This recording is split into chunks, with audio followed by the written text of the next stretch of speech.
Thelma Dalton was so many things to so many people. She was a nurse to her patients, a mother to her children, a wife to her husband, and a confidant to her friends. She was the foundation upon which so many lives were built, and the sun around which so many worlds revolve, with 3 generations of offspring looking up to her as the figurehead of the family, the one to whom we all owe our existence. To me, Thelma Dalton was Grandma, and though Grandma has left this world, our memories of her will ensure she never leaves us. I remember her taking my brother and me for walks in the woods, wrapped up in our big coats, and her pointing out the first snowdrops of spring. I remember her taking us to the beach, having competitions to see who could see the sea first, and her telling us to take in deep breaths of the salty air, in through the nose, out through the mouth. I remember her taking me to catch the bus for school, and how she'd try and dance with me and I'd get all embarrassed. Now I'm 30 years older, and the people I was too embarrassed to dance in front of have faded from memory. All I remember is the beaming smile on my grandma's face, the smile we must all remember. When people think of grandmothers, they always think of food, and Grandma is no exception. Boiled egg and soldiers, lemon curd, extra strong mints, and the magical Christmas cake only she could make all come to mind.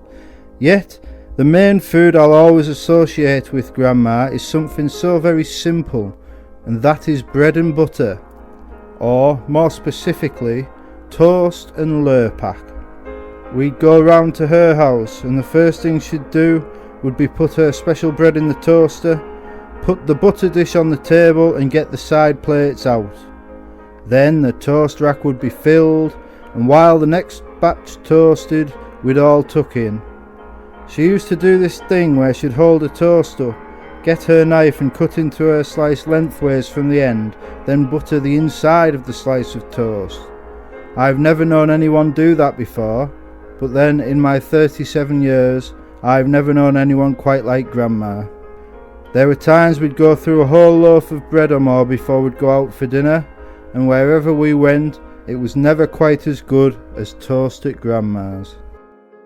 I feel like I don't have enough memories of doing things with Grandma, but the main reason for that is that Grandma loved stories, and so much of our time together was spent sharing stories with her.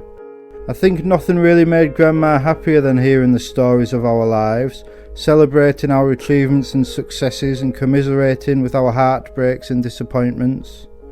She loved just talking with her friends and family, reminiscing about experiences shared and setting the world to rights.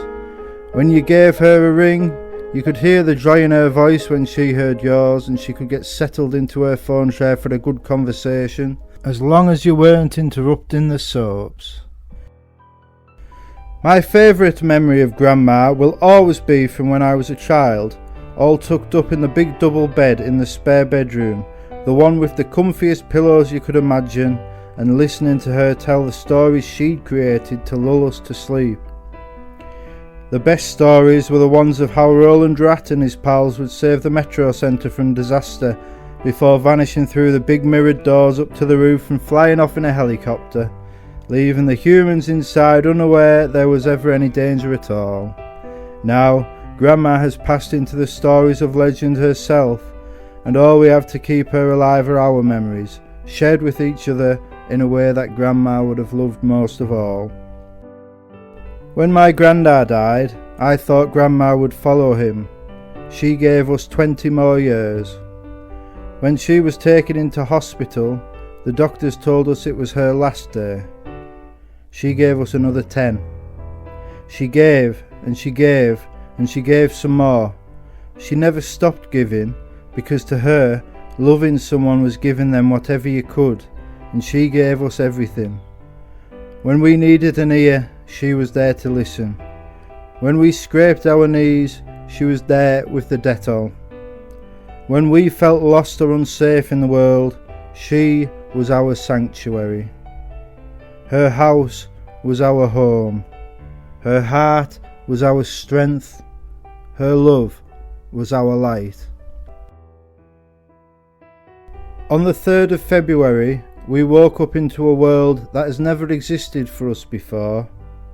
We woke up into a world that feels a little colder, a world in which everything seems different, a world from which our beloved Thelma has departed. We don't yet know how to go on, how to understand the world as it is without her in it.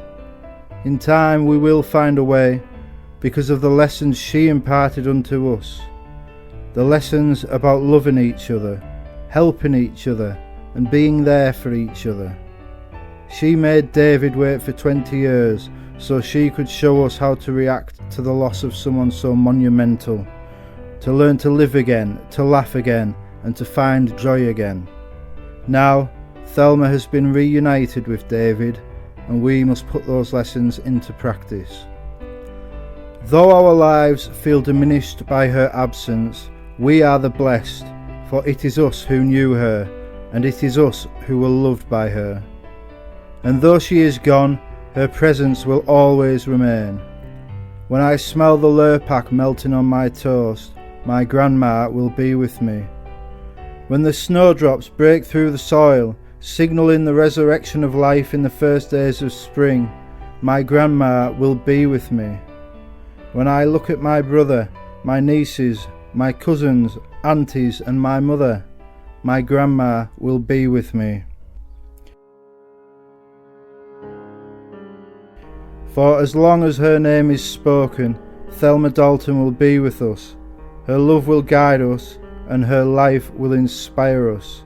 So speak her name, for yourself, for each other, and most importantly, for Thelma.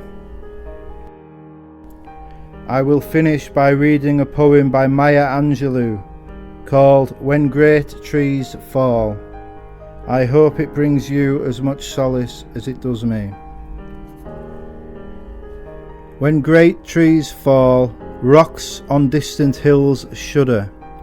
Lions hunker down in tall grasses, and even elephants lumber after safety.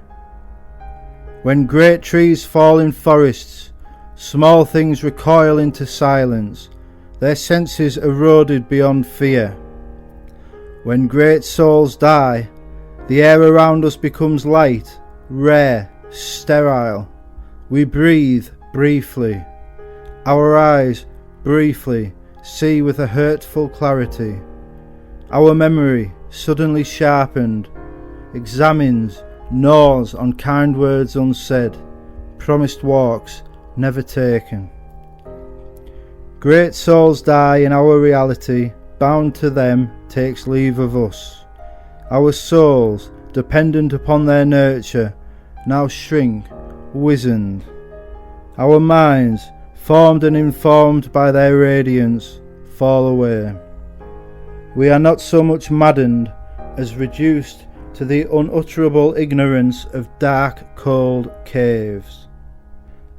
And when great souls die, after a period peace blooms, slowly and always irregularly. Spaces fill with a kind of soothing electric vibration. Our senses, restored, never to be the same, whisper to us, they existed. They existed. We can be and be better, for they existed. I love you, Grandma. Thank you for loving me.